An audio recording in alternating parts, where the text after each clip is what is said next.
The first thing I noticed about the Belladonna Charity Gala was how cold money looked under chandeliers. Not bright. Cold. It turned diamonds into knives and champagne into a kind of performance. The women in silk laughed with their throats instead of their stomachs. The men wore expensive watches over wrists that looked bored by time. Everything in the ballroom at the Valmont Hotel glittered too hard, as if being seen was the same as being important. I was not supposed to be seen at all. "Tray 2 needs replacing," Celeste snapped without looking at me. My cousin's gold dress fit her like a threat. "And for God's sake, Adriana, stay in the back once the guests come in." "You look like staff." I was staff. My father had built Belly Patisserie with his hands and lungs and ruined knees. After he died, Celeste's mother turned it into a glossy brand. Celeste became the face. I became the one whose hair always smelled faintly like vanilla bean and burnt sugar because I was the one actually making the food. "I am staff," I said. She glanced at my black dress, plain enough to disappear beside all the satin in the room, and gave a short laugh. "Exactly," someone behind her muttered, "too plain for the party anyway." I should have been used to it. Maybe I was. That was the ugly part. I carried a fresh tray of yuzu-glazed petits fours through the service doors and into the edge of the ballroom. Music floated from a string quartet. Waiters moved in white gloves.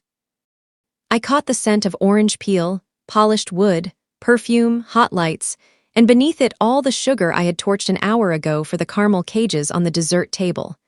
Then the room changed. It did not get louder. It got quieter. Even before I saw him, I felt it, that strange collective tightening when a room full of people decides to breathe around one man. Dante Salvator walked in with 2 men at his back and winter on his coat. He was not the loudest person there. He was the stillest. Tall, dark suit cut like a blade, black hair combed back from a face too controlled to be called handsome safely. Men turned toward him without meaning to. Women straightened.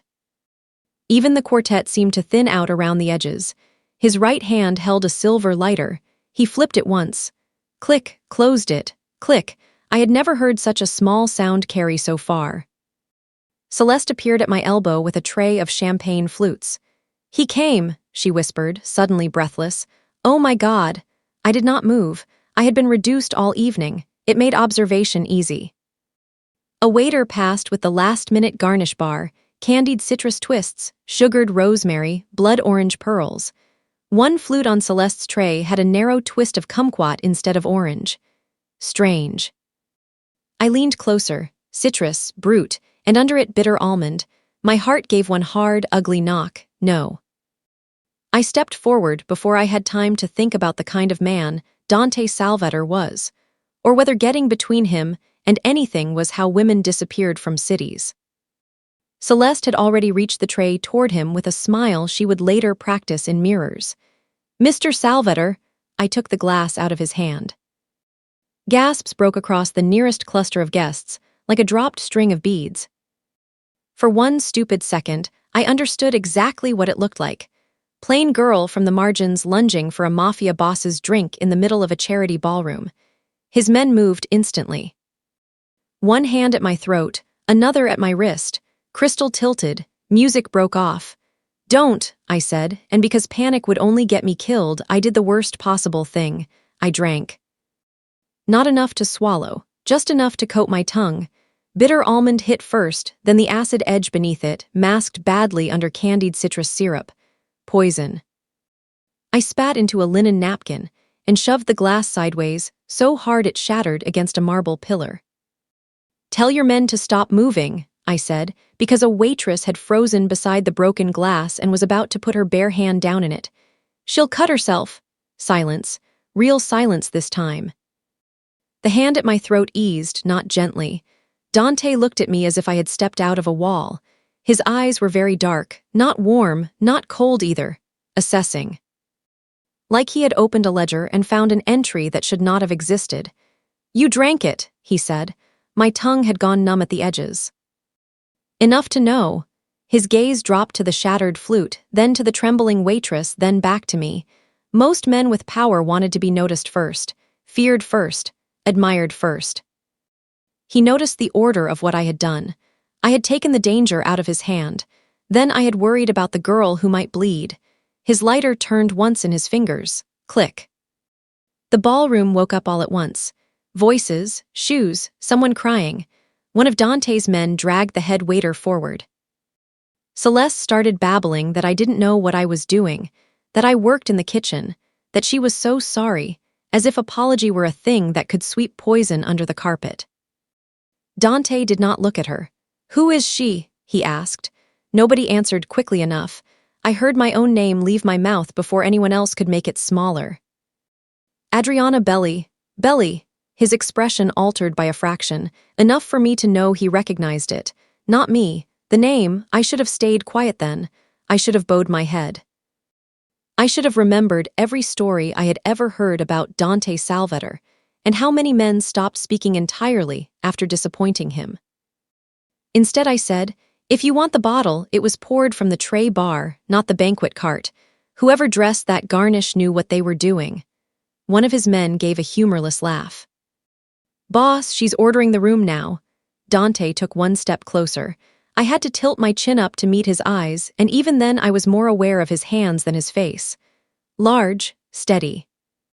One faint scar across the knuckles, the lighter resting against his thumb. "Why did you touch it?" he asked. "Because if I had been wrong, I would have embarrassed myself. Because if I had been right and done nothing, I would have listened to the sound of a dead man hitting marble for the rest of my life. Because you were about to drink it.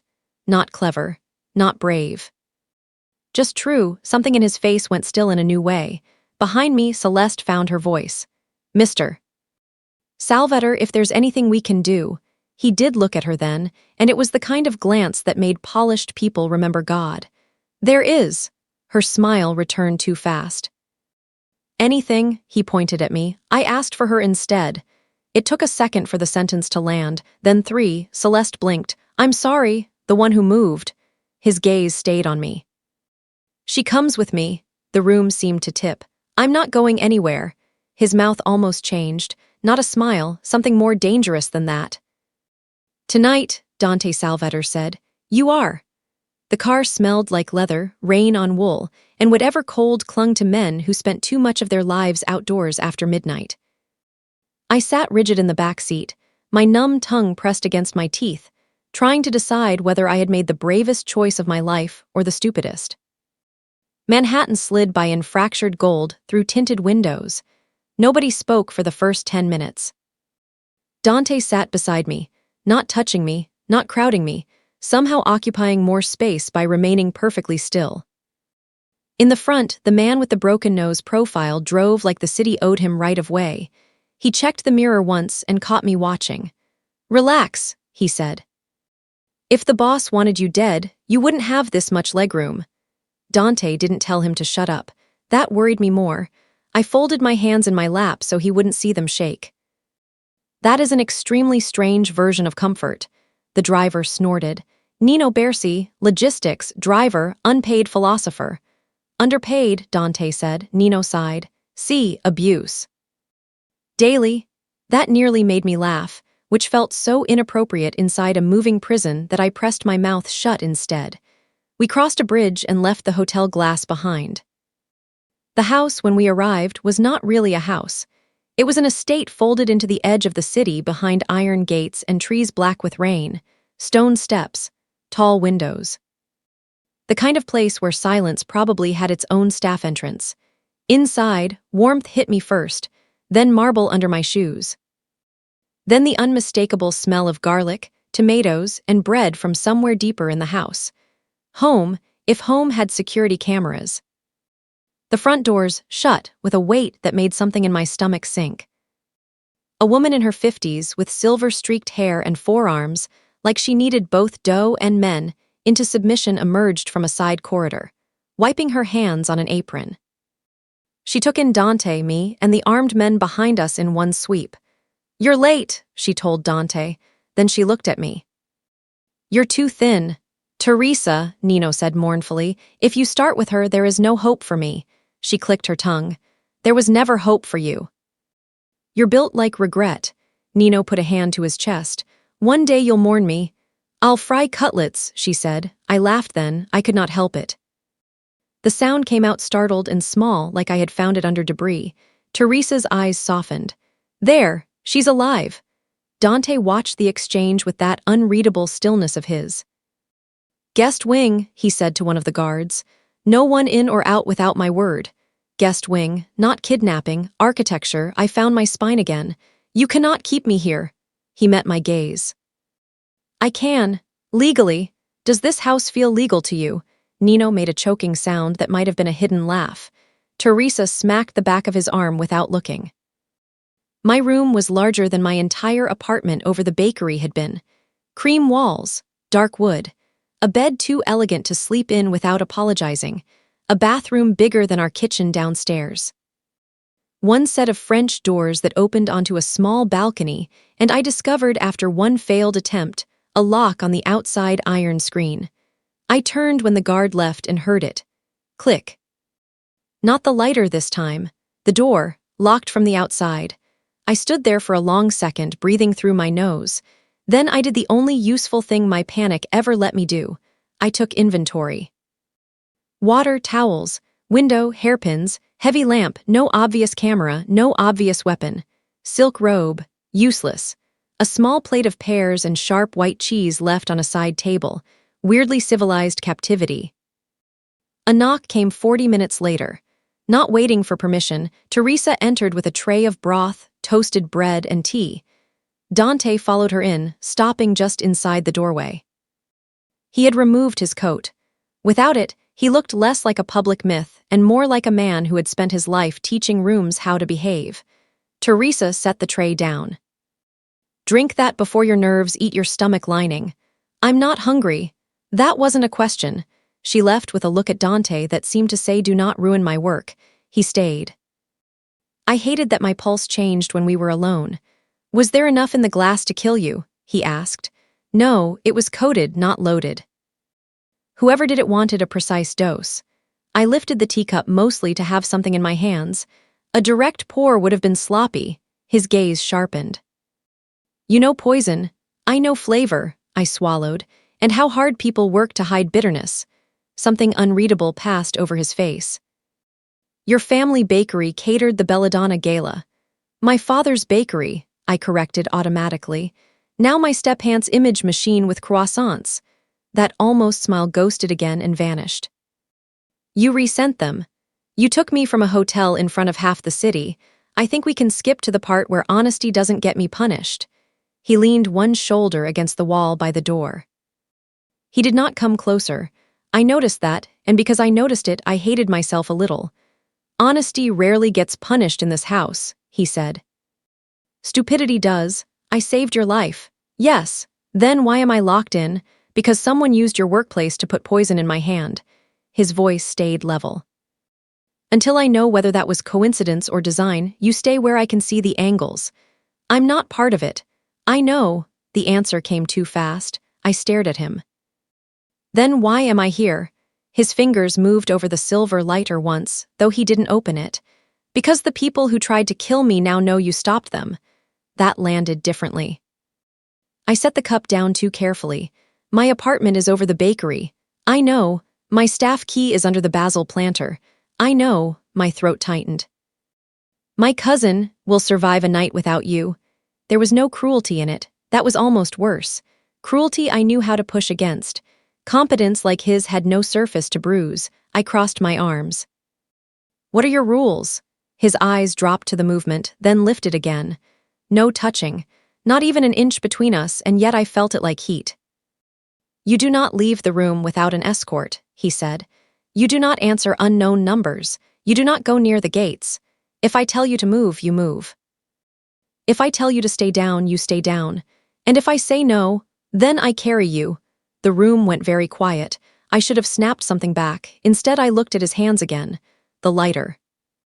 The scar across his knuckles, the complete absence of hurry in him. "Why do they listen to you like that?" I asked before I could stop myself. He watched me for a beat. "Because I don't repeat myself."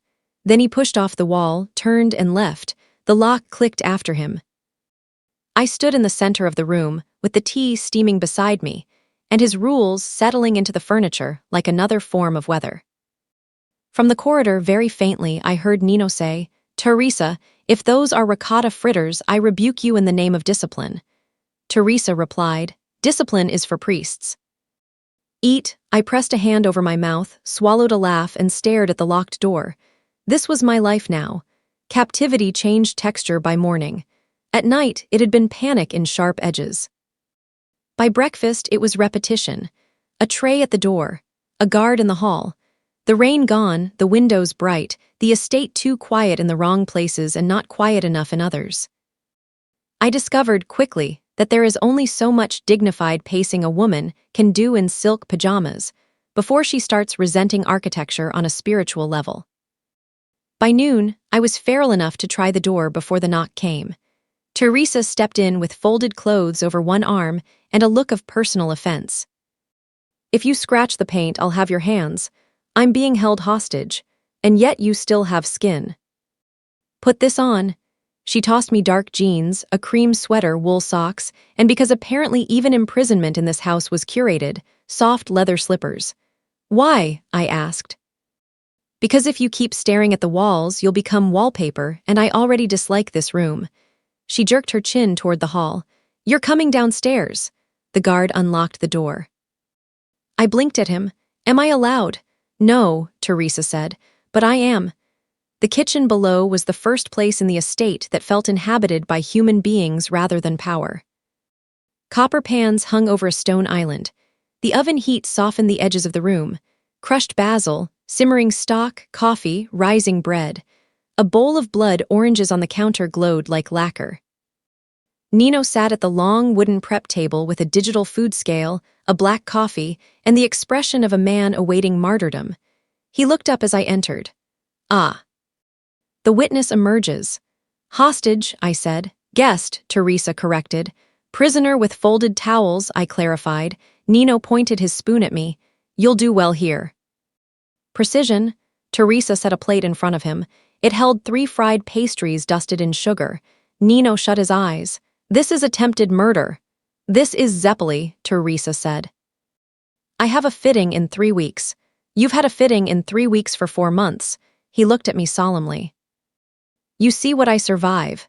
For the first time since the gala, my shoulders dropped an inch. Teresa folded her arms. "The boss wants you where we can see you. If you have hands, you may use them." "Slice those pears." I moved to the counter automatically. Knife, fruit, a task. My body understood usefulness better than comfort. Teresa watched the way I cut. "Not kitchen school." "No, who taught you?" "My father." Something warmer passed over her face, too quick to hold. "Mine taught me the same way." With shouting. Nino bit into a zeppola, moaned with treacherous delight, then seemed offended by himself. "If Teresa ever truly loved me, she would let me die handsome." "She doesn't love you," a male voice said from the doorway. Every muscle in the kitchen changed its posture. Dante stood there in shirt sleeves, dark vest, no jacket, not formal now. Worse, somehow, more human, more dangerous for it. Nino swallowed.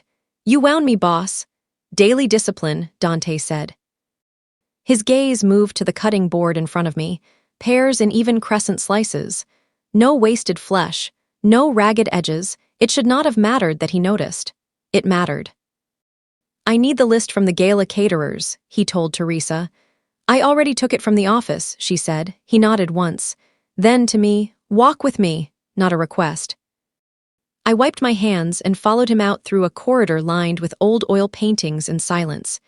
His men were everywhere and nowhere, at the ends of halls, by stair landings, pretending stillness. Armed men have a particular kind of quiet, not peace, preparedness. We ended in a smaller room off the library, part office, part war map. Manhattan spread across one wall in pins and string.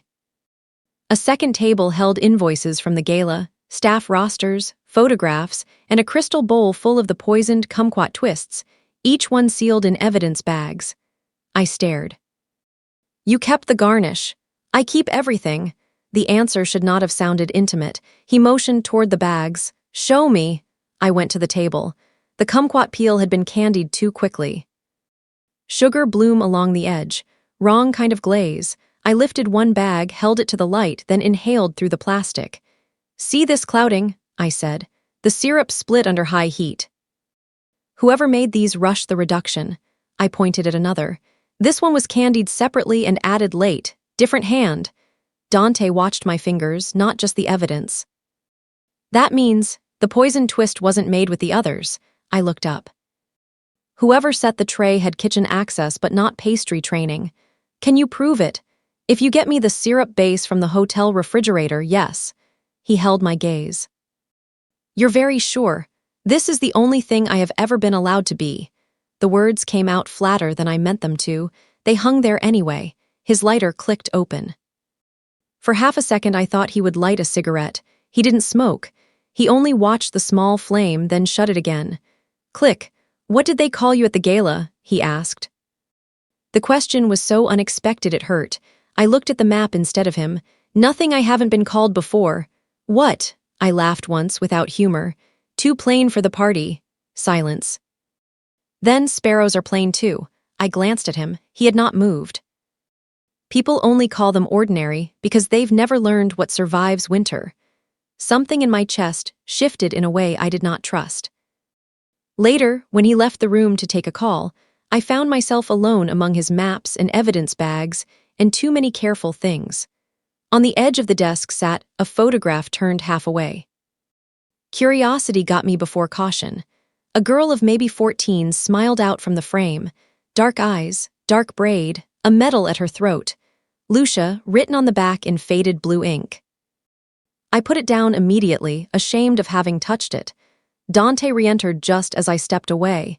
His gaze flicked once to the frame. Nothing in his face changed, which was how I knew it mattered. "Someone hit one of my storage houses this morning," he said. The air in the room thinned. "Because of the gala? Because someone wants me looking one direction while they move in another." I should have asked to leave then, demanded police, demanded anything resembling a normal life.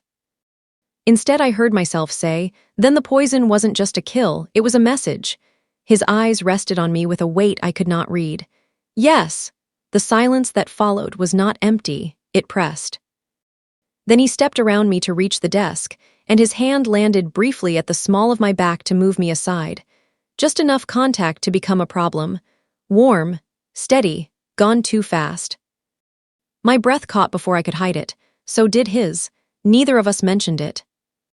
Dante, he had met actresses who cried on command, politicians who lied smiling, and girls raised around blood who knew exactly when to lower their eyes. Adriana Belli did none of it. She had taken poison from his hand because she could not bear a death she might have stopped. Then she had worried about the waitress. Even now, in his house, frightened and angry, she examined evidence like truth might still matter. He should have sent her away before she altered the shape of the room. "Your father catered St. Agnes dinners," he said aloud, watching her turn. "Did he ever speak of a man named Vittorio Serra?" I frowned. "No, should he have?" The name meant nothing to me. Something in Dante's face closed like a blade folding in. "There's your second mystery," he said. "Someone is already moving." By the fourth day, I knew the rhythms of Dante's house well enough to feel when they shifted. It started with the men, more at the doors, voices lower, footsteps faster but somehow quieter. Nino stopped joking with the guard by the East Hall and started checking his phone every 30 seconds with the kind of bad mood that meant real fear wearing comedy's jacket. Teresa sent me to the kitchen cellar for flour. "Take Marco," she said. Marco Vescovi had been in the house since the night I arrived. Broad shoulders, close-cropped hair, expression permanently halfway between exhausted and amused. He was Dante's underboss, which I learned because Nino once muttered it under his breath after Marco took away his car keys for speeding through a checkpoint. "Why do I need an escort for flour?" I asked. Marco took the lantern from the shelf. "Because in this house even the carbohydrates have enemies." That made me smile. He noticed and looked pleased with himself for exactly 1 second before it vanished. "Come on." The cellar ran beneath the oldest part of the estate, stone steps worn in the middle. Air cooler with every turn. Shelves lined with preserves, wine, jars of tomatoes, sacks of semolina and flour. It smelled like dust, yeast, earth, and the mineral damp of old foundations. Marco set the lantern down and scanned the corners automatically before letting his shoulders ease. "You settling in? What a strange way to phrase captivity. You'd know if it were captivity." I faced the flour bins so he wouldn't have to see my reaction. "That is not comforting. It wasn't meant to be."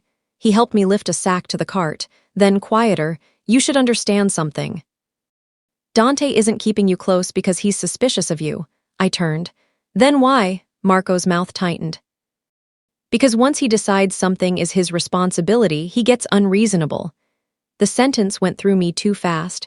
Before I could answer, a sound cracked above us. Not thunder, too close. Then another, gunfire. The house changed overhead in an instant.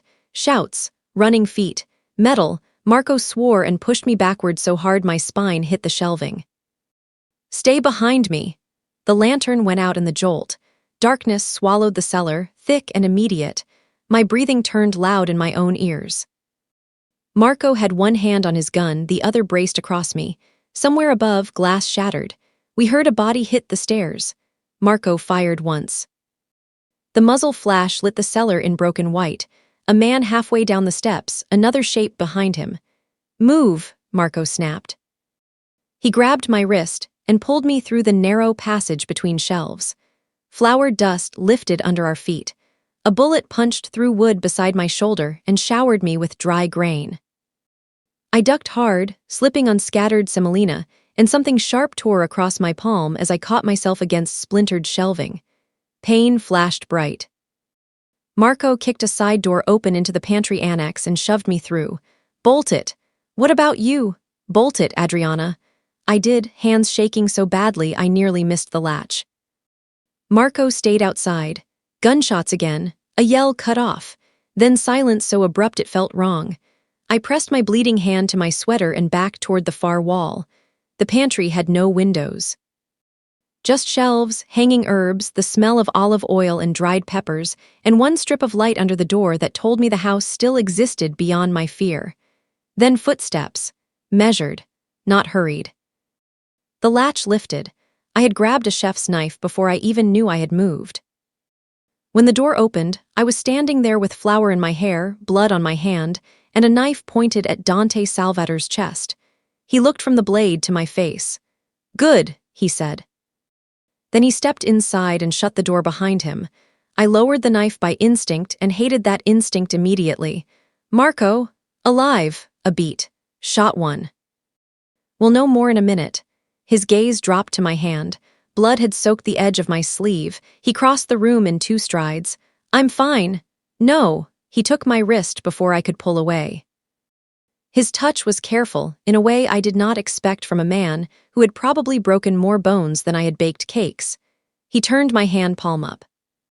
The cut was long, shallow, littered with glittering grain and one small splinter.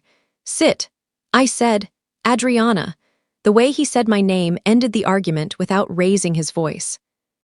I sat on an overturned crate. He found a clean cloth, water, a bottle of clear alcohol from the shelf. The pantry light was low and golden. Outside the door, the estate hummed with danger.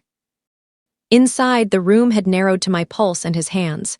"This will sting," he said. "It already does." Something almost like approval moved over his face. Then he poured. I sucked in air through my teeth. His thumb steadied the inside of my wrist. "Don't clench." "That's very easy for you to say." "Is it?" I looked up at him then. At close range, Dante did not seem smoother. He seemed marked. A pale scar at his jaw I had not noticed before, another near his wrist where his cuff had shifted. Old damage carried neatly. His expression was controlled but not distant, focused, entirely here. "Why did they hit the house?" I whispered. "Because they failed in public. And now they try to embarrass me in private." He wrapped my palm in the cloth with efficient precision. When he tied the bandage, his fingers brushed the sensitive center of my hand. Not accidental, not lingering, still enough to send a hot line up my arm. I went still, so did he. That was the 4th almost thing between us if I counted honestly. The glass, the locked room, his hand at my back, this, a life can tilt on far less. The door opened without knocking and Nino burst in, white-faced, pistol in one hand, a protein bar in the other as if he had been interrupted mid-penance. "There you are. Teresa told me if either of you died in her pantry, she'd bury me with the olives." His gaze dropped to my bandaged hand. "Madonna, is that blood?" "No," I said. Very aggressive jam. He stared at me for one stunned second, then barked a laugh loud enough to be almost rude. Relief made him loose around the edges. "Boss," he said, looking at Dante, "if you'd seen Marco's face upstairs, like a husband catching a draft near his wife's begonias." Dante did not smile. "Report." Nino sobered at once. "2 shooters. One dead, one gone over the wall before the East team could cut him off. Not random." His eyes flicked to me.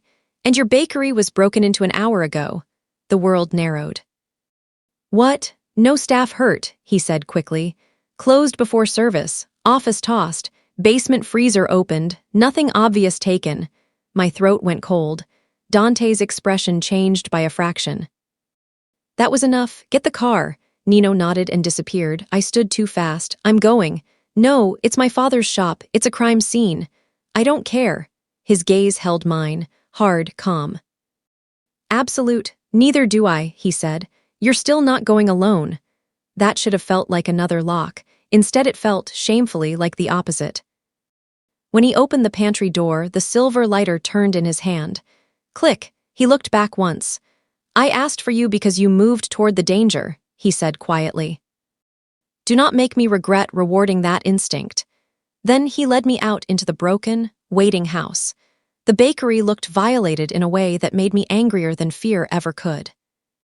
Glass had been swept from the front by the time we arrived, but the splintered pastry case glittered behind the counter like a broken smile. The front display had been cleared, but sugar still clung to the grout lines between the tiles.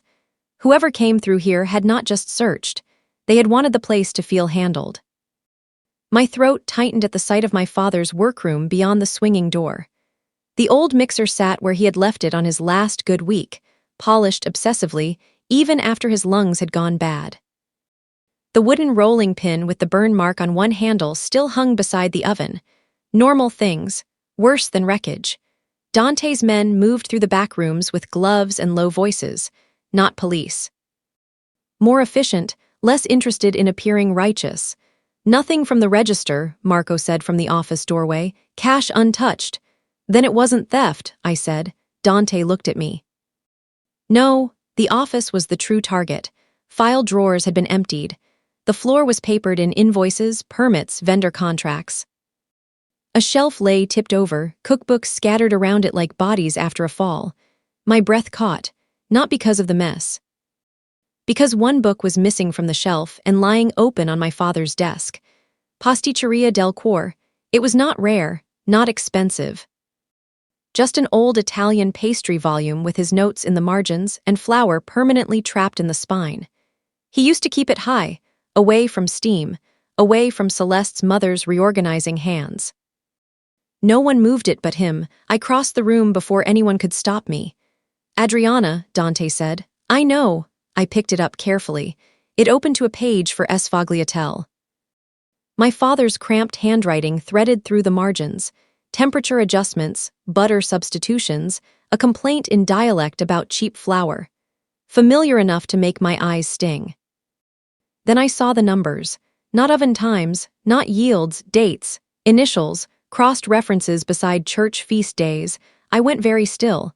Dante stepped closer, not touching me. "You've seen it before. Not like this." My fingers moved over the page. "He wrote in code when he didn't want my aunt reading his costs. I thought this was that." "It is." "No," I swallowed. "It's too precise. There are shocks that arrive like impact. This one arrived like a key turning inside an old lock. Memory shifted. My father standing at this desk after midnight. Closing the book too quickly when I came in. Once, when I was 16, I had asked why there were saint names beside tart recipes. He had kissed my forehead and told me every family had its own accounting system. Dante took the book from me only after I let go. He scanned the margins once, twice. His face didn't change, but the room did. St. Agnes, he said. The name scraped against something I had heard before. You asked me about that church. Yes, what is it? His jaw tightened. It was one of my family's old safe houses. I stared at him. My father baked for church dinners all over Brooklyn. He did more than bake. The refusal in me rose instantly. You don't know that? Dante looked up. No, I know exactly that. I hated the certainty in his voice because some part of me already believed him. Marco took a photograph from the desk. Boss, it was an old Polaroid. 4 men outside the St. Agnes Rectory kitchen. One was my father, younger, broad-shouldered, flower on his shirt. Another I recognized after a second, Dante's father from newspaper archives and memorial charity plaques. The third was a priest I didn't know. The fourth made Dante go still. Silver at the temples even then. Elegant coat, smile like a quiet lie. Vittorio Serra, Dante said. The name fell into the room like a lit match. I looked between the photograph and his face. That's the man from your question. Yes. Who is he? The pause before Dante answered told me more than the answer itself. The man who taught me what power costs. The office air felt suddenly too thin. Teresa appeared in the doorway with a paper bag and took one look at my face. Come to the kitchen. I'm not hungry. Lucky for you, grief doesn't require appetite. The back kitchen still held the ghost of morning production, butter in the air, orange zest drying on a tray. A pot of espresso gone bitter on the warmer. Teresa put ingredients in front of me without asking what I needed. Dark chocolate, blood orange, sugar, cream. Why these? I asked. You reached for them. I hadn't noticed. My hands began to move before my thoughts could catch up. I tempered chocolate until it gleamed like polished stone. Folded orange zest into cream with too much force. Burned sugar to the edge of bitterness, then poured it thin across a sheet pan so it would cool into glass. Nino hovered in the doorway, took in the scene, and whispered to Teresa, "Is this therapeutic or are we all about to die beautifully?" "Go away," she said. I would, but Marco says if I leave the perimeter again, I lose driving privileges. You should lose chewing privileges. He looked mournful. See how she speaks to the vulnerable. Despite myself, I smiled. When the dessert set, I plated one portion in a shallow white bowl, dark chocolate on the bottom, orange cream above it. Burned sugar glass arched over the top, fragile and sharp. Dante came in just as I set the spoon down. His gaze moved from the plate to my face. What is it? I could have lied. Instead, I heard the truth. Something that looks harder than it is. For a second, nothing existed in the room except the space between us. Then Marco entered with the phone already in his hand. We have a problem. Dante didn't look away from me. Say it, Marco's voice flattened. Only 5 people knew St. Agnes mattered. Dante turned then. Marco continued, you, me, Matteo, Father Luca. And the dead accountant from Red Hook. Matteo. I had only met Dante's consigliere twice since arriving. Polished, patient, too gentle around silence. I remembered now how naturally he had asked in passing whether my father ever kept sentimental things. Recipe books, old ledgers, family papers. Not an interrogation. A kindness. Betrayal never announces itself as betrayal. It asks nicely first. Dante's lighter clicked open in his hand. Click, shut. No accusations, he said quietly. Not yet, but the room had already changed. Somebody inside his world had just stepped out of the shadows. We left the bakery through the alley because front entrances were for people still pretending life worked the old way.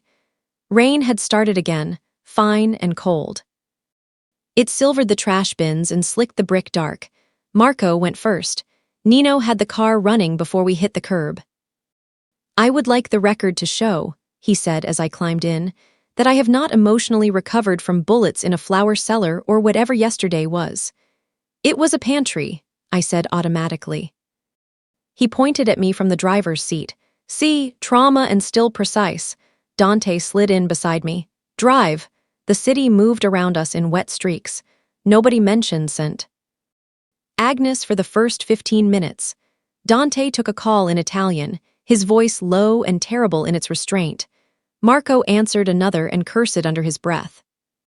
The only steady sound inside the car was the rain, and once every few minutes the metallic flick of Dante's lighter. Click. It had stopped frightening me. That scared me more. "Where are we going?" I asked. "Somewhere they don't know yet," Dante said. "Yet." His gaze stayed on the window. Nothing stays unknown for long. The safe house turned out to be an old townhouse in Carroll Gardens with blue shutters, a saint's statue in the tiny front garden. And exactly the kind of modest exterior no one would look at twice. Inside, the floors creaked, the furniture mismatched, and the kitchen smelled faintly of lemon soap and gun oil. A family house repurposed for survival. Nino unloaded bags from the trunk and muttered, "I packed protein bars, ammunition, and an emergency loaf of Teresa's rosemary bread. This is balance." Marco disappeared upstairs to clear the rooms. Dante stood in the entry hall, listening to the house settle around us. It was almost evening. The storm light turned everything pewter. "What now?" I asked. "Now you stay inside." That answer is becoming repetitive, and still necessary. He turned to go toward the back room. And only then did I see the blood soaking the side of his shirt beneath the coat. I caught his sleeve before I thought better of it. "You're hurt." Every man in the hallway stopped moving. Dante looked down at my hand on him, then at me. "It's nothing. It's through your jacket," Marco's voice came from the stairs. "Ricochet in the alley." He didn't mention it because self-destruction is one of his hobbies. Dante's stare could have dented steel.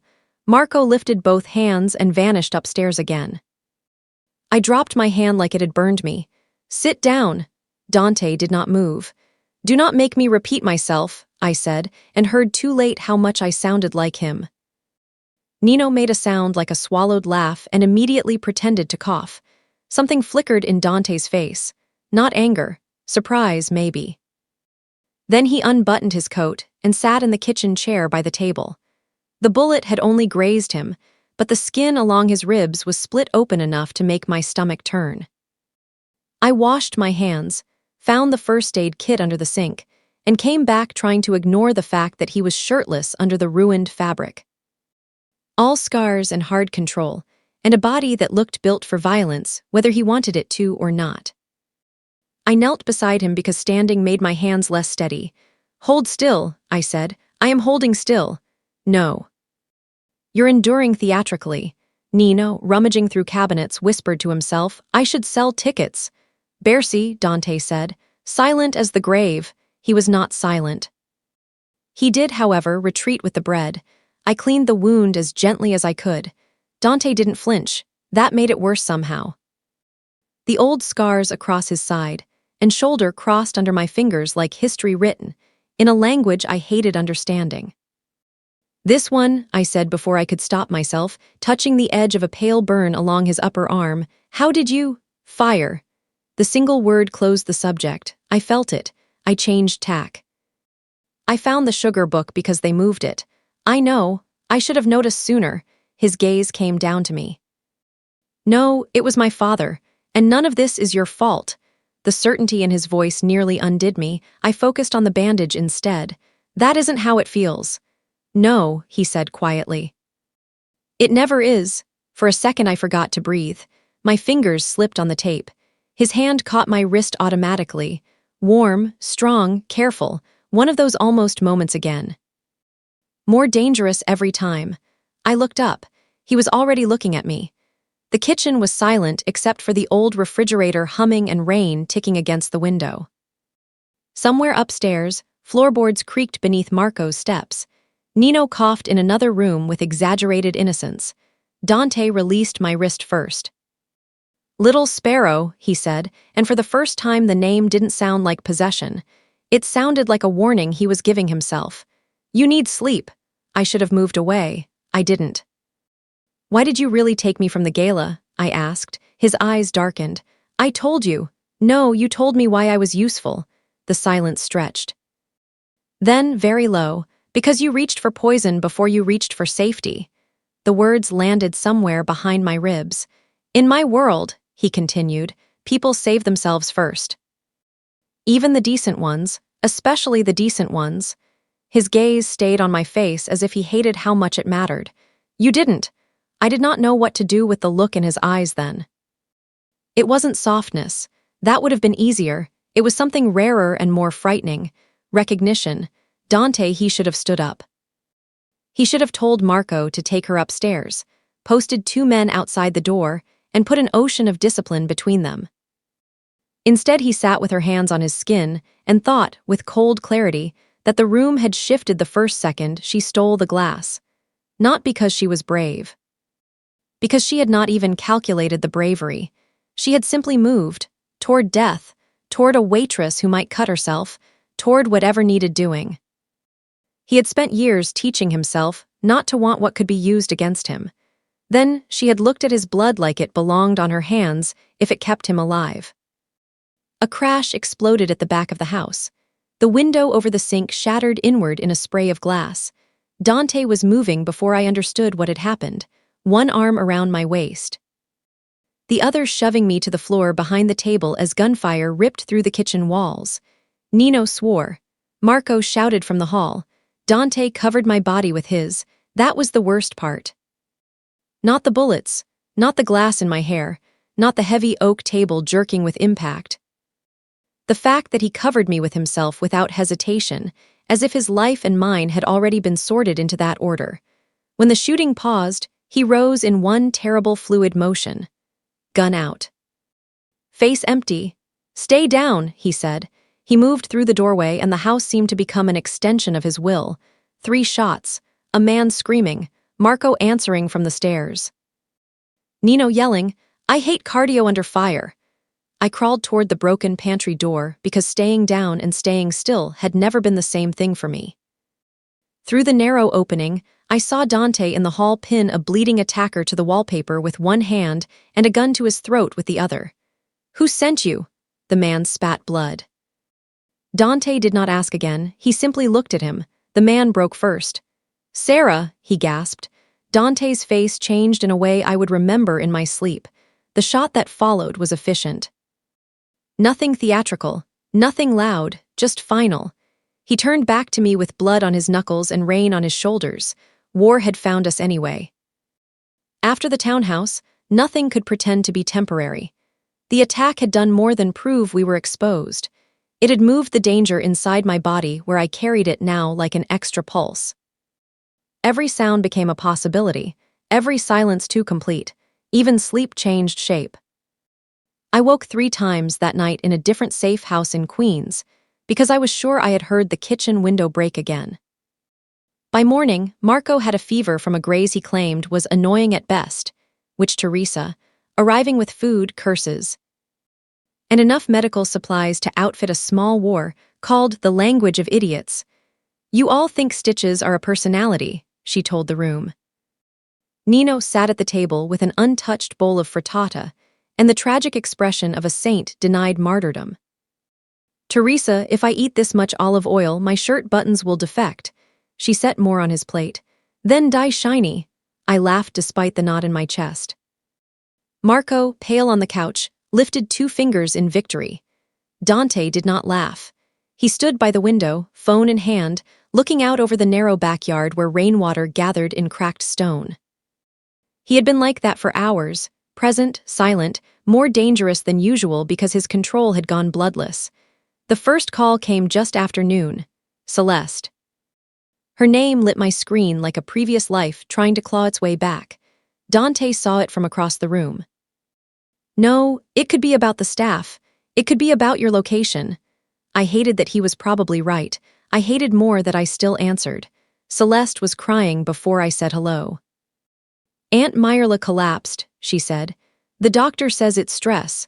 The landlord wants rent up front because of the break-in. The health inspector came this morning. Someone reported us." She sucked in a shaking breath. "They're saying the place has organized crime ties, Adriana. They're saying Dad knew people. They're saying if we can't produce the old vendor ledgers, we're done." The room tightened around me. "What old ledgers?" "The ones Uncle Paolo kept. The ones you always touched because he trusted you with everything." Dante took 1 step toward me. I turned away. Celeste kept talking. "Please. If you know where he hid anything." I don't, I said, and only when I heard the lie did I understand that I was protecting more than myself now. Her voice changed then. Less tears, more edge. This is because of him, isn't it? I closed my eyes. Adriana, she whispered, if you don't come fix this, the bakery dies. After the line went dead, the kitchen seemed too bright. I need to go, I said. No, Dante said, you heard her. I heard panic and pressure applied at the right point. It's my family. His expression did not change. And you're their easiest sacrifice. Anger flared hot and stupid. Not everyone survives by putting a gun in the middle of every decision. No, he said softly. Some survive by handing over the nearest innocent. That hurt because it was too close to true. I grabbed my coat anyway. Dante crossed the room and took the car keys from my hand, so quickly I barely registered the movement. You do not leave. I'm not asking, and I'm not bargaining. We stared at each other, both breathing too hard for a room that had gone silent. Marco shifted painfully on the couch. Nino looked at Teresa as if considering whether feigning death might help. I am not one of your men, I said. Dante's voice dropped. No. Which is why I'm still speaking gently. Something in me shook then, not from fear, from the fact that part of me heard the gentleness. I stepped back before I did something unforgivable, like let that matter. The mistake came an hour later wearing a good suit. Matteo Greco arrived carrying fresh information, condolences, and the exact calm one expects from men who have spent their lives smoothing panic into paperwork. He was in his 40s, elegant in a way that made every room look slightly less organized around him. I had met him twice before. He had remembered how I took coffee and once asked Teresa for extra lemons because Miss Belly looks like she trusts real acidity. Now he sat across from me at the narrow kitchen table and said, I can get you to the bakery and back before sunset. Quietly, Dante doesn't have the bandwidth for this right now. That last sentence should have warned me. It didn't. It landed exactly where my guilt already lived. I just need the payroll box, I said, and the lease folder. Matteo nodded. Then let's be efficient. I left a note on the table because some cowardly part of me still wanted the moral credit of honesty. Back in 20 minutes. Don't be angry. The drive to the bakery was quiet. Matteo made 2 calls in Italian I couldn't fully follow. The street outside Belly Patisserie looked normal enough. Delivery truck, grocery bags, a teenager on a bike. My heartbeat slowed just enough for stupidity. Then the alley exploded. Marco's SUV swung in from the cross street hard enough to clip a dumpster. He was out before I had processed how he found us, gun drawn, fever and all. Get down! The shot hit him high in the shoulder instead of my chest because he was between us. Everything after that turned into noise and movement. Matteo shoving me behind the car. Marco on one knee, firing with his good arm. A second shooter on the fire escape, glass breaking above us. I crouched behind the tire with blood in my mouth from biting my cheek and understood, all at once and too late, that my note had not been honesty. It had been a child's version of it. By the time Dante arrived, it was over. 1 dead attacker. 1 gone, Marco conscious but white as paper. Matteo shouting for a medic with exactly the right amount of outrage. Dante didn't speak to me while Marco was loaded into the second car. Didn't speak to Matteo either. He only looked at the blood on the pavement, then at my face, and the disappointment in his silence hit harder than fury would have. That night he put an envelope on the table in front of me. Cash. Passport, a train ticket to Montreal leaving from Penn Station at 11.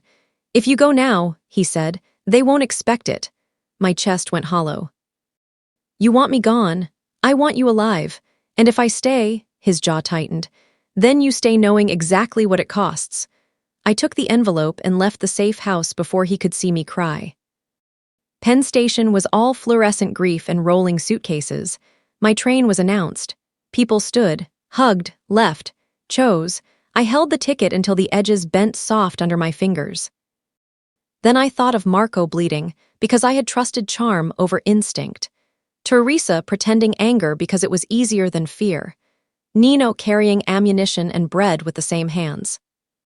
Dante covering me with his body, behind a kitchen table, he could have used as shelter for himself. And beneath all of it, the thing I hated most because it was true, leaving would not return me to the girl I had been before the gala. She was gone whether I boarded the train or not. So I tore the ticket in half, then quarters, and dropped it into a station trash bin beside a poster promising easier destinations. When I walked back into Dante's safe house an hour later, his men straightened. Nino looked at the rain in my hair, then at my empty hands, and quietly set a towel on the table without a joke. Dante came out of the back room and stopped. "You came back," he said. "Yes." "Why?" My voice shook. I let it. "Because now I know what your world costs," I swallowed. "And I'm choosing with my eyes open." For the first time since I met him, Dante looked as if my answer had wounded him somewhere no bullet could reach. Then he stepped aside and let me in. Choosing the darkness did not make me brave. It made me accountable. That was the first thing I understood the next morning when Marco, stitched and furious, refused to look at me while Teresa changed his bandage. "That wound is my fault," I said. "No," Marco replied without lifting his eyes. "It's your consequence." Teresa shot him a look sharp enough to skin fruit. He ignored it. I accepted the sentence because I had earned it. Dante did not punish me. Somehow that was worse. He became careful again. Formal. Every instruction rooted through someone else. Every glance cut short before it became anything I could lean on. The distance between us was measured in discipline and exactly one choice I could not undo. By evening, the house had become a machine. Men in and out.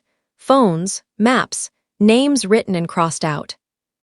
Father Luca from St. Agnes arrived with wet shoulders, and the kind of tired face only priests and undertakers perfect. He brought confirmation of what the recipe book suggested. My father had hidden transaction routes for Dante's father in Saint-Day codes because church deliveries moved unnoticed. Old routes. Old debts. Old sins dusted off by men who thought history was a tool, and Vittorio Serra had known every one of them. The traitor revealed himself after dark, not with a confession, with timing. The power cut out at 9:17, not the whole block, just the house. Backup lights should have come on in 3 seconds. They didn't. Men moved instantly, drawers opened, safeties clicked off. Teresa shoved me toward the pantry, muttering prayers that sounded suspiciously like threats. Then, Matteo Greco's voice came from the hall. "Don't make this uglier than it needs to be." Even in the dark, I knew it was him. The accent, the sorrowful civility, the way he always sounded like he was apologizing for the weather. Someone screamed, short, male, cut off fast. I reached for the counter and my fingers brushed a bowl of cooling sugar syrup Teresa had been using for candied peels. Still hot, thick. The pantry door opened. Matteo stood there with 2 men behind him and a flashlight in one hand. The beam found my face. "Miss Belly," he said softly, "please don't run." It would insult us both. I should have thrown the syrup in his eyes. Instead, I looked at the gun in his other hand and understood how fear can turn time liquid. "Marco?" I asked. "Alive last I checked." "And Dante?" A pause. "Busy." He took me from the house through the basement exit. Smart, quiet, no drama. I hated him for the elegance of it. The car smelled like leather and clove cigarettes. Matteo sat beside me in the back. One of his men offered me a bottle of water with a cap already loosened. Kindness is easiest to distrust when it comes rehearsed. I brought the bottle to my mouth and caught it beneath the plastic citrus label. Something bitter, medicinal, wrong. Not enough to kill. Enough to soften. I let the water touch my lips, not my tongue. Then I coughed, wiped my mouth, and slumped half an inch into the seat. Matteo watched me for a moment. Satisfied, the city thinned. We crossed into Brooklyn, then farther, toward the old industrial edge where churches sat between warehouses and the streetlights gave up early. When the car finally stopped, I kept my breathing loose and my head bowed until one of the men gripped my arm and walked me inside. Incense hit me first, then damp stone. Then the faint scent of old wax and mold. St. Agnes, not the public chapel, something beneath it. The crypt level, maybe, or old parish storage converted into a room for secrets. Mateo pushed open a heavy door. You can stop pretending now, the water never touched your throat. I lifted my head. He almost smiled. You see. This is why he notices you. The room was small and windowless. One iron cot, one chair, a crucifix stripped of its corpus on the far wall. The door looked original, oak-swollen with age, with a lock thick enough to survive shame. Mateo set the flashlight on the chair. Your father was a useful man. He knew how to carry numbers in plain sight. You had him killed, his face altered by a fraction, not guilt, irritation. No. Your father died because he wanted to stop being useful to the wrong men. He folded his hands. A lesson many people learn too late. You mean Dante. I mean anyone who mistakes attachment for virtue. That was when I understood the shape of his betrayal. Mateo wasn't driven by money alone. He believed Dante had become weaker, less clean in his violence, distracted by conscience, and now by me. Vittorio's true disciple had not been the student everyone feared. It had been the man arranging chairs at his elbow. When Mateo left, I counted breaths, then stones, then seconds between footsteps overhead. Panic wanted spectacle, survival wanted patterns. The chapel bells rang once at midnight, muffled through layers of earth. I touched the inside of my coat pocket and found, absurdly, one sugar pearl stuck there from the bakery. White, hard. Smooth as a tooth. I rolled it between my fingers and thought of my father's book, of Dante's lighter, of Marco bleeding, of the train ticket in the trash. There are moments when love is too clean a word for what is happening to you. This was one of them. Hours later, the door opened again. Vittorio Serra entered with a cane he did not need, and the kind of elegance age can sharpen instead of soften. He was beautiful in the way some knives are beautiful. Mateo came behind him and remained near the wall like a son standing behind a father whose approval he still rented by the hour. Vittorio studied me without hurry. Too plain for the party, he said, almost kindly. And yet here we are. I said nothing. His smile deepened. Good. Dante always did prefer the ones who understand silence after it has cost them something. You taught him that. I taught him everything useful. The answer chilled me because part of Dante had clearly spent years trying to prove it false. Vittorio moved closer. Do you know what ruins men like him, child? I kept my eyes on his face. Witnesses, he said, not enemies, witnesses. The person who sees what tenderness costs and still asks for more. He tilted his head. Tomorrow he will come for you. And when he does, I'll remind him who made him. When they locked the door again, I finally let my hands shake. Not because I believed Dante wouldn't come, because I knew he would. And that meant somebody was going to die in the place where his family first learned to pray for safety. By dawn, I knew 3 things. The first was that St. Agnes carried sound strangely underground. Steps above the nave arrived half a second late. Voices in the side corridor blurred. But the bell rope in the tower groaned straight through stone when the wind moved it. A deep fiber-on-wood drag that told me where the vertical shaft ran behind the walls.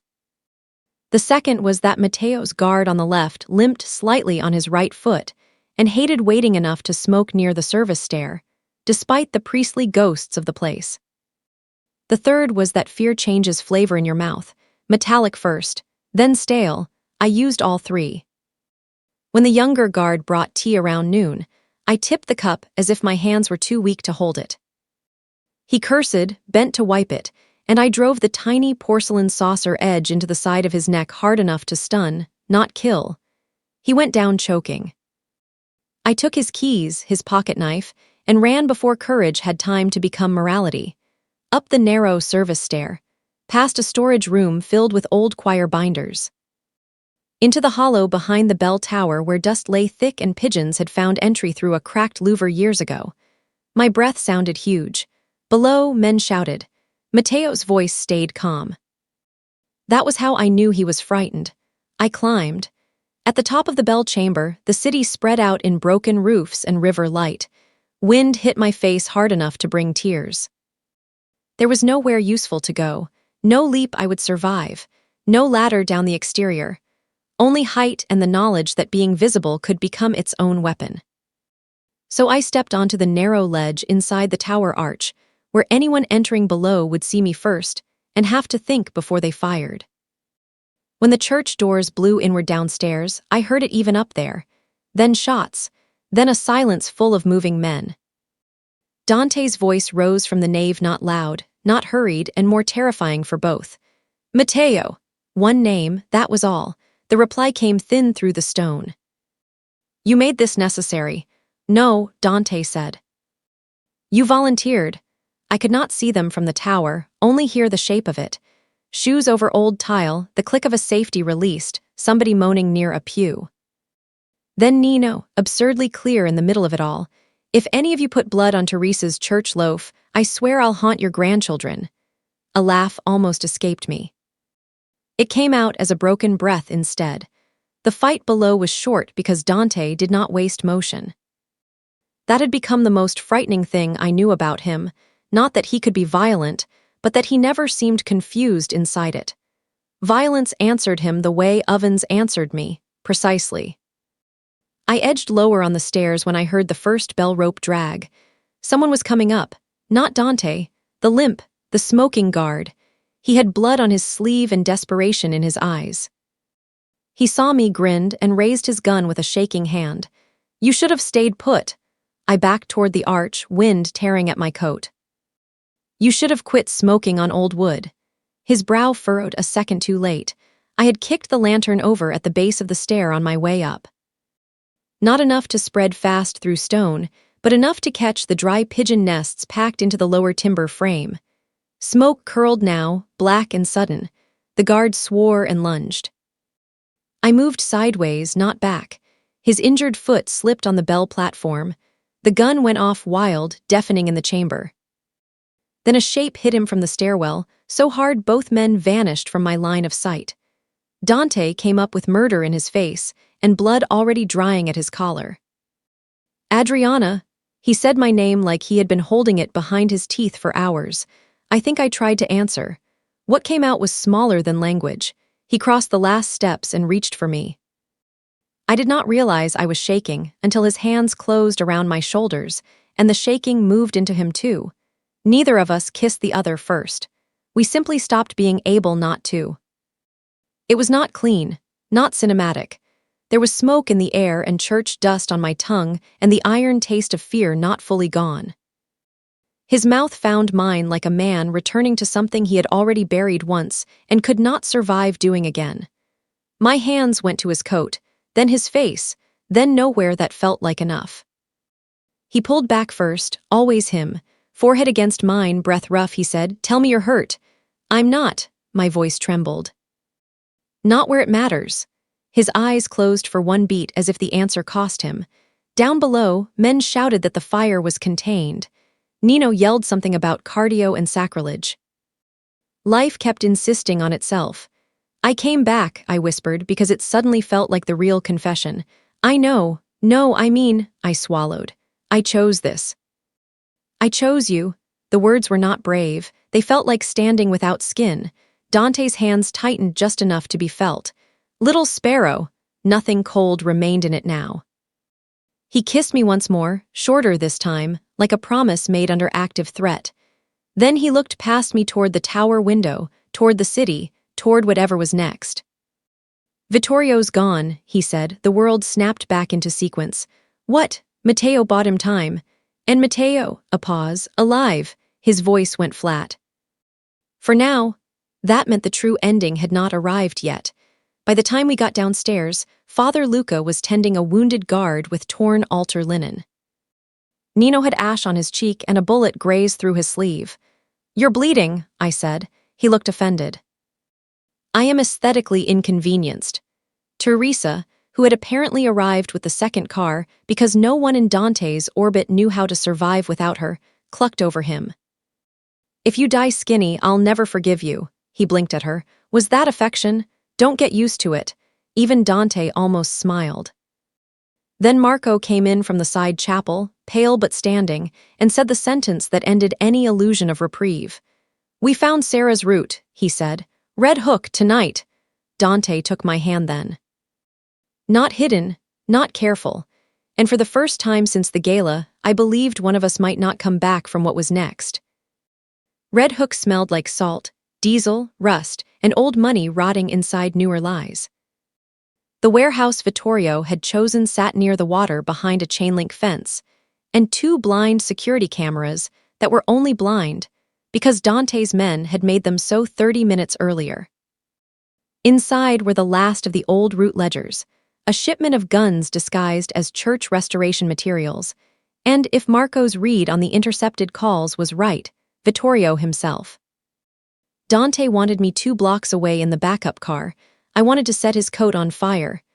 I can read the route codes faster than any of you, I said. If those boxes move. You lose the ledger chain.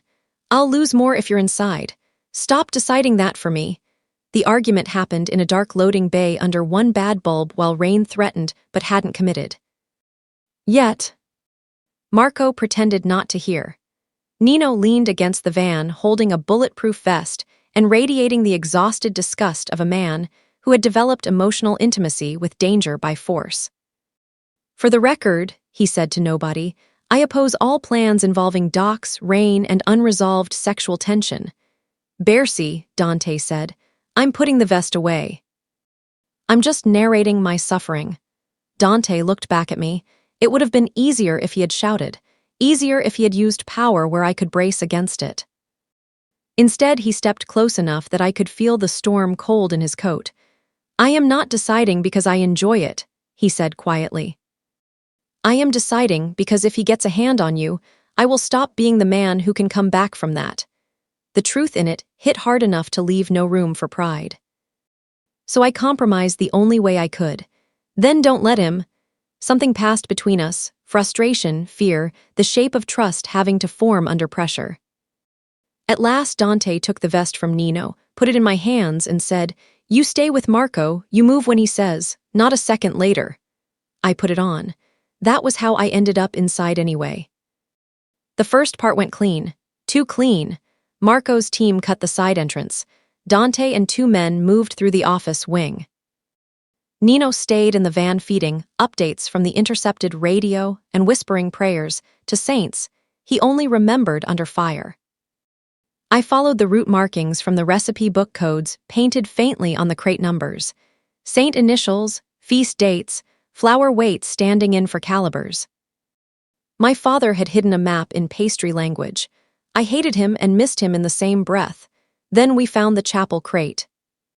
Inside, under false plaster saints and restoration invoices, lay a stack of photographs tied with black ribbon. Lucia at 14, Dante at 19, St. Agnes before the fire. Vittorio with an arm around both of them, smiling like family. Marco swore under his breath. He wanted you to find that. Yes, Dante said from the doorway behind us. He held one photo for exactly 1 second before setting it down. No visible reaction. Which, with him, was a reaction. The lights came on all at once. Warehouse lamps blazed overhead. Vittorio's voice rolled from the catwalk above us. There he is! Men stepped from cover along the upper railings. Guns, angles, too many. Matteo stood at Vittorio's right hand with a fresh bandage at his jaw and his old calm restored like a pressed suit. Dante moved half a step in front of me without seeming to move at all. Vittorio rested both hands on his cane. You were always my finest work. No, Dante said, your worst failure. That almost made the older man smile. You still speak like a son. The word landed like a slap through the warehouse. I understood then with sick clarity, Vittorio had not just mentored Dante. He had helped raise him after his father died, taught him the machinery, stood near enough to family that betrayal would have worn the face of guidance. A villain is most dangerous when he knows which love taught you to bleed. Gunfire shattered the catwalk windows before anyone could say more. The warehouse became noise, splintering wood, ricochet sparks. Marco dragged me behind a crate stack as bullets tore Saint Plaster into white dust. Dante disappeared into the smoke like the violence already knew him.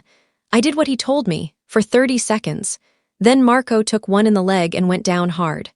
Go, he snapped. No, Adriana, I crawled to the fallen chapel crate, ripped open the restoration packet, and found the thin coil of electrical fuse bundled beneath the packing foam. Vittorio planned to burn the place with us in it, insurance by fire. Again, there was a control box by the loading door. I ran for it low and fast while Marco covered with 3 furious shots from the floor. A bullet punched metal beside my hand. Another skimmed the vest and drove the air out of me. I kept moving. The fuse line cut easy under the box's emergency blade.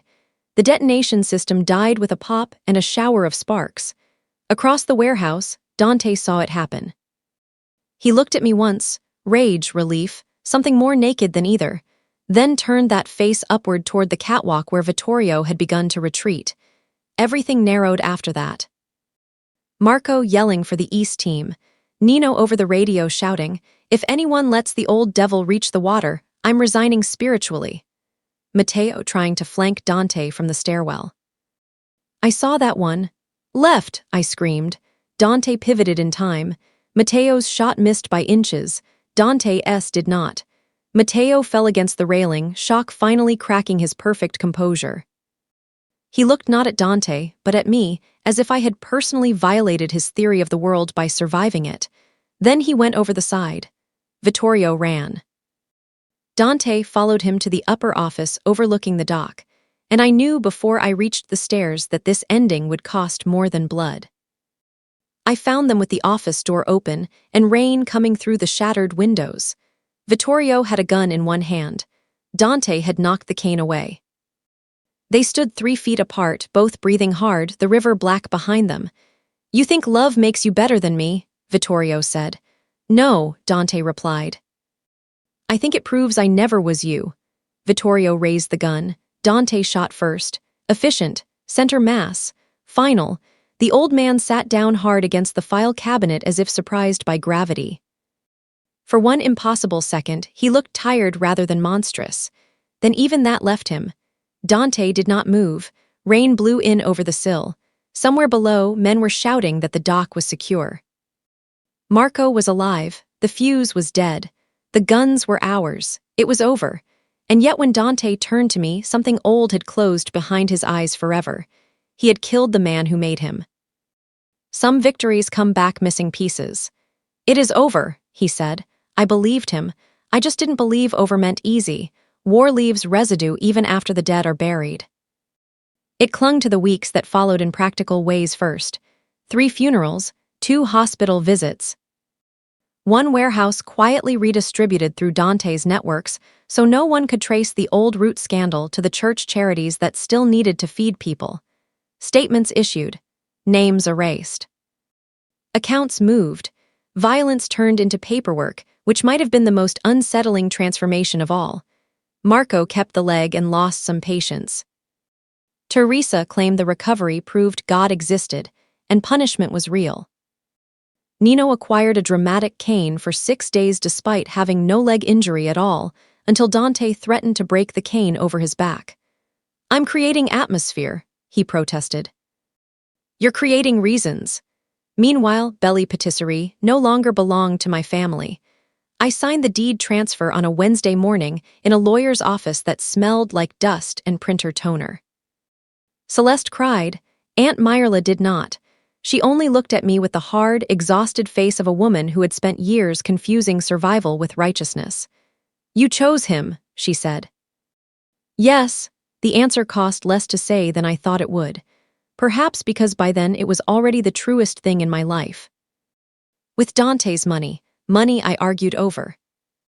Then accepted only when he invested it through a shell company, I could curse without refusing. I opened a smaller shop 3 months later on a quiet corner in Brooklyn with blue tile. A copper espresso machine, and exactly enough room for 6 tables.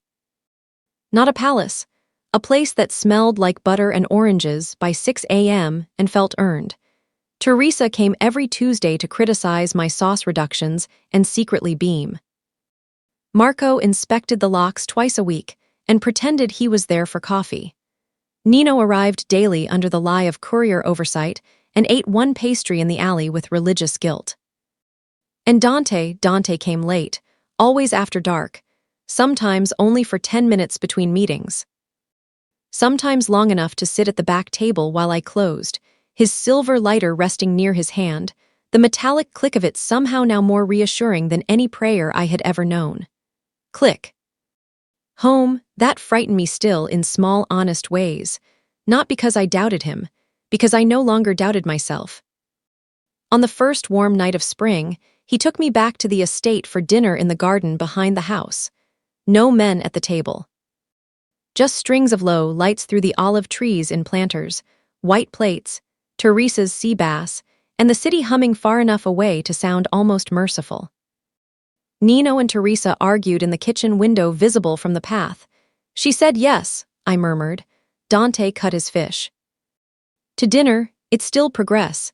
I'm sure Bercy has already written vows. That startled a laugh out of me. He looked up at the sound, and something in his face eased the way it only did when no one else was there to see it. We ate. Talked in the uneven way people do when the deepest things have already happened, and ordinary subjects feel like a privilege. My new oven ran hot in the back left. Marco had finally admitted he liked my hazelnut cream.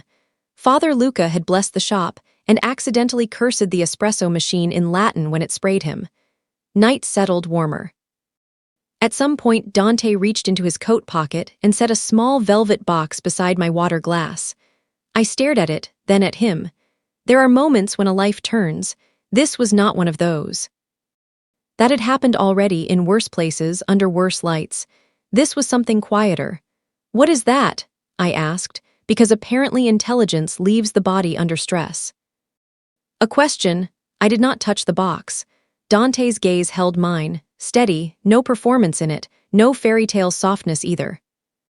He looked exactly like the man I knew, dangerous, controlled, carrying grief with both hands and still choosing to offer me something from inside it. I can give you houses, he said. Protection. My name in whatever form you want it. I can't give you safety that means innocence. That door closed the night I asked for you. A small pause. I know that. The honesty of it made my throat ache. He continued lower now. But if you want the life we built in pieces, hard pieces, ugly ones too, I want it with you. Not because you saved me. Not because I need watching. His mouth changed by a fraction.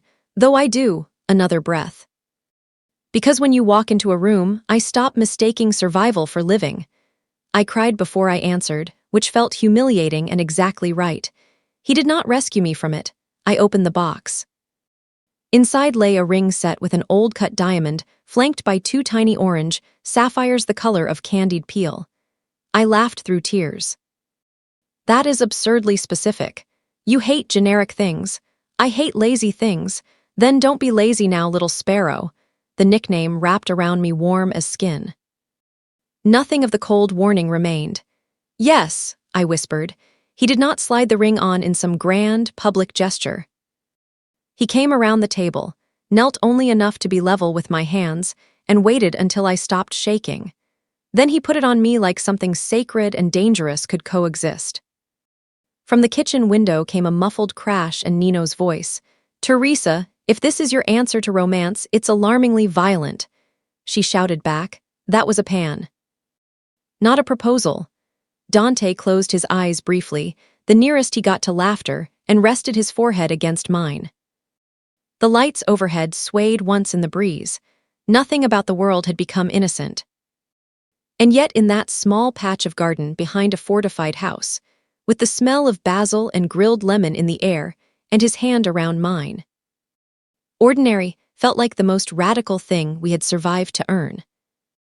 Come inside, he said after a while, so I did. 9 months later, the shop had become a place people trusted before they understood why. Morning regulars, construction men with espresso voices, mothers with strollers and exacting opinions about cannoli shells, a violin teacher who paid in cash and gossip.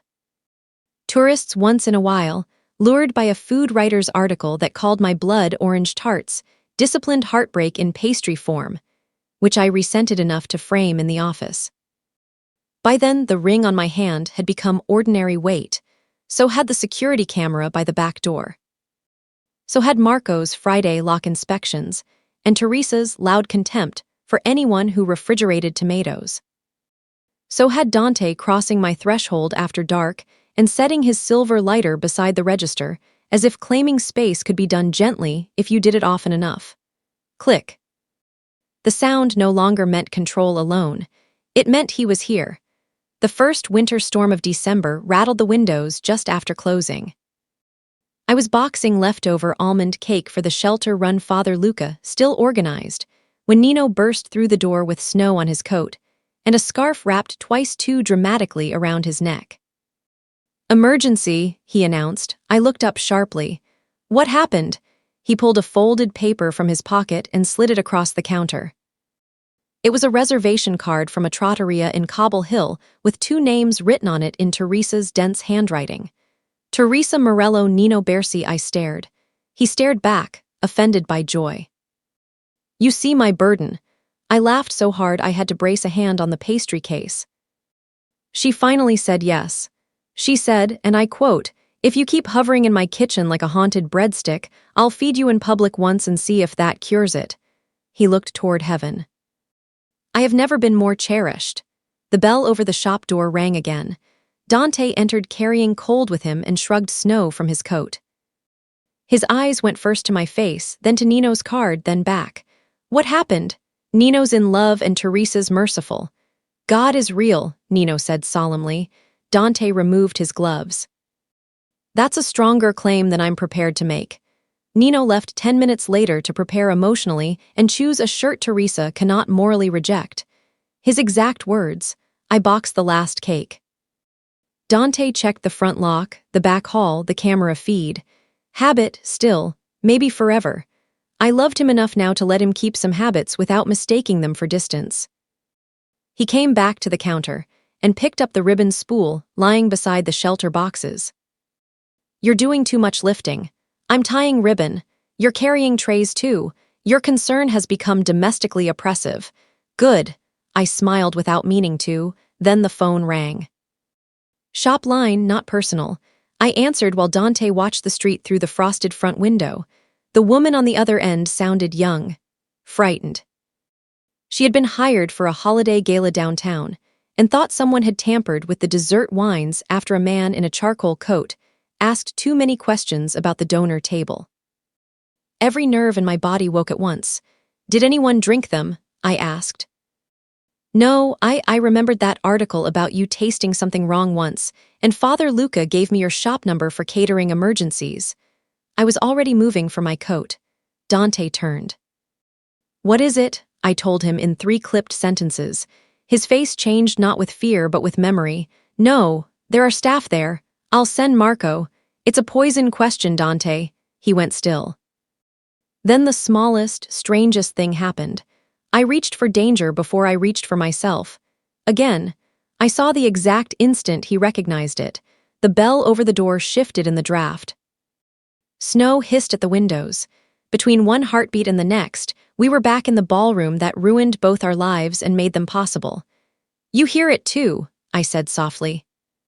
He looked at me as if naming it hurt. Every time. The shop had gone very quiet. He set the lighter on the counter and walked around to where I stood. His hands came to my face, careful and warm, and absolutely not the hands of the man who had once taken me from a gala like evidence. "You still move toward the thing that can hurt you," he said. "Yes, do you know what that does to me?" I shook my head, though I thought I did. His thumb traced the edge of my jaw. "It makes me want to lock every door. It makes me want to deserve you instead." Something in my chest gave way so gently it barely hurt. "We'll go together," I said. A long pause, then he nodded. Not because he won, not because I did. Because this was the life we had built. Not innocence recovered, but choices made in full light. He picked up the silver lighter and pressed it into my palm. Metal, familiar weight.